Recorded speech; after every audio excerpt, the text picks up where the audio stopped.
All right, more of the same. We've got P plus 5 times the quantity P minus 2. This should be a quadratic trinomial when we're done. All right, you guys can help me with this. What do I put where? What do I put on the top right here? P what? Plus 5. Okay, what do I put on the side? P negative 2. What's P times P? P times P. This is like 1.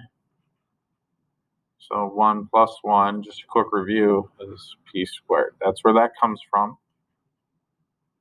What about 5 times P? Yeah, it's just 5P.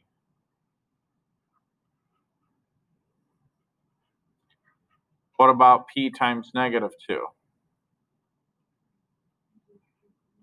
What's that? It's just negative 2P, right? And then what's negative 2 times 5? Negative 10.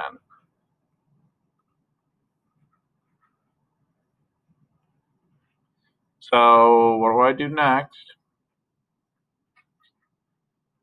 I'm going to write out all the terms. It's a positive 5P. I didn't put that down, but we know that it is.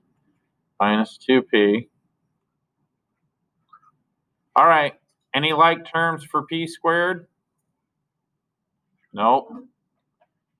What about P to the first power? Where are those at? Can somebody tell me? Yeah. These are like terms, right? What do I do for that? Well, we got to combine like terms, but let's think about it. Can I do this? Can I factor out a P and say 5 minus 2?